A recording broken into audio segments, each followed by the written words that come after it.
साहब मौजूद हैं। यूथ कांग्रेस का कार्यक्रम है, सीएम घेराव का भी प्रोग्राम है इनका। यहाँ पर यूथ कांग्रेस के कुछ लोग मौजूद हैं, उनसे बातचीत करते हैं हम। नाम बताइए सर अपना।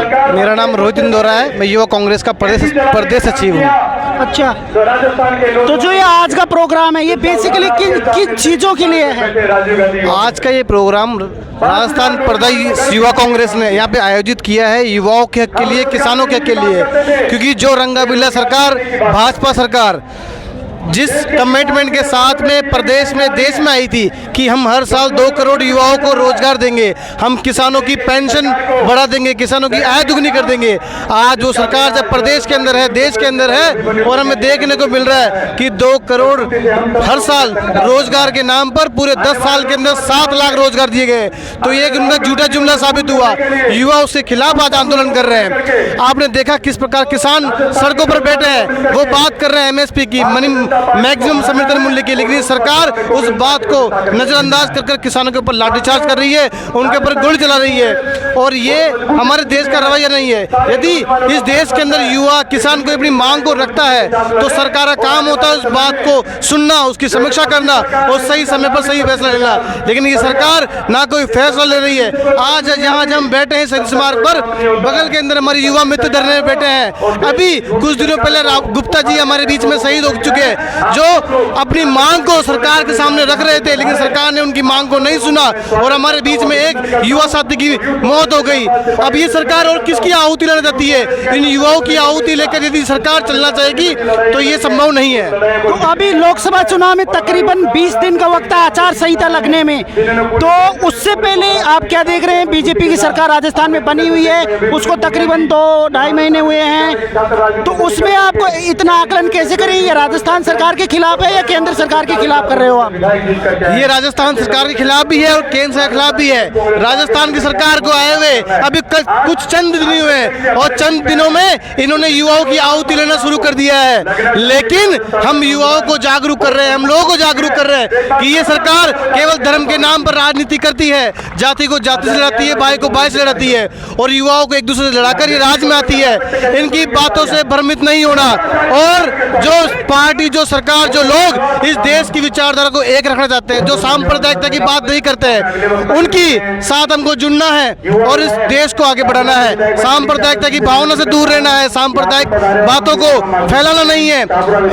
किसी भी, आज आप और मैं बैठे हैं, मुझे आपकी जाति से मतलब नहीं, धर्म से मतलब नहीं है, मुझे आपकी इंसानियत से मतलब है। वो इस देश की भावना है, वो हमको लोगों के बीच में डालनी है। और ये भाजपा केवल सांप्रदायिकता के नाम पर, राम के नाम पर वोट ले रही है और वोट लेकर केवल जो अपना षड्यंत्र है पूरे देश में केवल हिंदुत्व की भावना को फैलाना, एक दूसरे को भाई से भाई से लड़ाना, ये हम नहीं चाहते हो, ये नहीं होने देंगे। आपका क्या नाम है?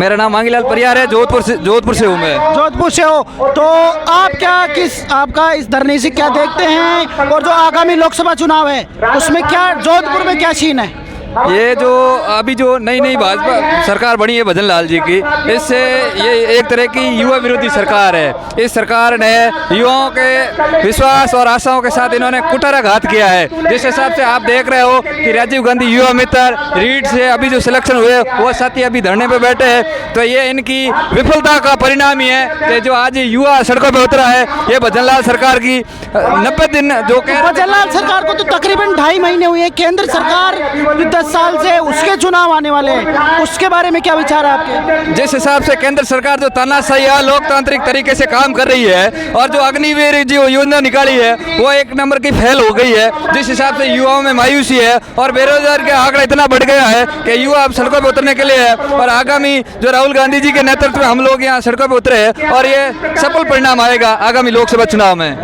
जी, आपका क्या नाम है? मेरा नाम आदित्य चौधरी है, मैं जोधपुर शेरगढ़ विधानसभा से आता हूँ। आज हम लोग इकट्ठा हुए हैं क्योंकि सरकार ने इस प्रदेश के युवाओं को और किसानों को जिनके साथ धोखा किया है उनके लिए हम इकट्ठे हुए हैं। ये सरकार उद्योगपति की सरकार है, ये सरकार ब्यूरोक्रेट की सरकार है, ये जनता की सरकार नहीं है। इस देश लोगों ने इन पर भरोसा करके वोट दिए और इनको सत्ता में बिठाया, लेकिन इन्होंने राजस्थान की, इन्होंने प्रदेश की जनता के साथ बहुत बड़ा धोखा किया है। तो जोधपुर से आए हैं आप इस प्रदर्शन में भाग लेने के लिए? बिल्कुल, हम जोधपुर से युवा आए हैं, हम युवा और किसान के सम्मान में खड़े हैं। जोधपुर के युवा इस सरकार की ईंट से ईंट बजा देंगे। तो लोकसभा चुनाव आने वाले हैं, तो उनमें आप जोधपुर में क्या मुद्दे देख रहे हैं? जोधपुर में, स्पेसिफिक जोधपुर में हमारे जोधपुर में मुद्दे, विकास के मुद्दे हैं। अशोक गहलोत सरकार ने जोधपुर में अनेकों विकास करे, उन पे हम चुनाव लड़ेंगे और जीतेंगे। क्या लग रहा है जो अभी बीजेपी की सरकार आई है उसको किस तरह से देख रहे हैं? उन्होंने जो काम किया है, उन्होंने जो बजट दिया है, उसके बारे में। बजट बहुत ही निराशाजनक बजट रहा है। युवा, किसान, मजदूर, बेरोजगार सब बहुत दुखी है और इस बजट का परिणाम आप लोकसभा चुनाव में देखोगे, परिणाम दिखाएगा आपको। कितनी सीटें निकालोगे? हम 25 में से 25 सीट जिता के देंगे। ये तो दोनों साइड से 25 में से 25 सीटें निकालते तो। डंके की चोट पे निकाल के देंगे आपको। आपका क्या नाम है? भैया लूणी विधानसभा से आया हूँ जोधपुर से। देश के अंदर राहुल के नाम की आंधी चल रही है, राहुल गांधी के नाम की आंधी चल रही है देश के अंदर। तो राजस्थान जो जोधपुर जो रहा चुनाव में उसमें क्या कमी रही? विधानसभा चुनाव के अंदर कार्यकर्ताओं में कहीं ना कहीं कोई कमी रह गई, इसलिए हम सरकार नहीं बना पाए, लेकिन लोकसभा के अंदर एक ऐतिहासिक जीत हासिल करेंगे हम। तो अभी तकरीबन 20 दिन का समय है, लोकसभा चुनाव की आचार संहिता में 20 दिन का समय है, तो क्या आपका जो ये आंदोलन है, ये मूवमेंट पकड़ पाएगा? हमारी तैयारियां शुरू हो चुकी है। युवा कांग्रेस की आड़ से हमने संवाद करके आगाज कर दिया है। अब हम मजबूती के साथ बूथ में लड़ेंगे और कांग्रेस पार्टी को मजबूत करने का काम करेंगे। तो क्या बोलना चाह रहे थे? मैं सुनील मेघवाल लोणी विधानसभा का उपाध्यक्ष हूँ। राजस्थान में ये जो पर्ची की सरकार, भजन सरकार बनी है, ना तो युवाओं के हित की सरकार है, ना इन्होंने किसान के हित की कोई बात की है। केंद्र सरकार जो कर रही है ये उनकी 2 कॉपी सरकार, ना केंद्र सरकार कुछ कर रही है, ना ये राजस्थान की भाजपा सरकार कुछ कर रही है। जोधपुर में हम ईंट से ईंट बजा देंगे और जो हमारे बड़े केंद्रीय मंत्री बनकर बैठे हैं गजेंद्र शेखावत, जो जल शक्ति मंत्री बनकर बैठे, 1 रुपये का 1 टक्के का ना तो जोधपुर में काम करवाया, ना विकास के नाम पर कहीं राजस्थान में काम कराया। अब यदि चुनाव आए हैं और ये आरसीपी वाला जो मुद्दा था, जो 13 पूर्वी राजस्थान का 13 जिलों का, वो अब सुलझाने में मैटर लगे हुए। तो पहले अशोक जी सरकार कह ही रहे थे कि इनको सुलझाओ, लेकिन सुलझा नहीं रहे थे। जोधपुर में पिछले 10 सालों के दौरान 7 साल हो गए इनको मंत्री बने हुए, लेकिन 1 रुपये का कहीं काम नहीं कराया, एक कोई पाइपलाइन नहीं बिछा सके। तो ईआरसीपी तो लाए हैं ना, वो ईआरसीपी इनका कोई नहीं मैटर था, ये टरका रहे थे, यही लटका रहे थे। अशोक जी सरकार ने खुद अपने बजट से, प्रदेश के बजट से इनको ला रहे थे। अब इन्होंने पता चला कि हम आने वाले नहीं हैं, तो कभी तो ये कभी कुछ कर रहे हैं, अब भारत रत्न बांट रहे हैं। 1 साल में 3 से ज्यादा भारत रत्न बांट नहीं सकते, 5-5 बांटने पे तुले हुए हैं। इन्होंने सुप्रीम कोर्ट ने इनके मुख्य हमारे लोकतंत्र को खत्म करने में लगे हुए। इलेक्ट्रॉन बॉन्ड जो था, इलेक्ट्रॉन बॉन्ड इन्होंने खत्म किया है सुप्रीम कोर्ट ने।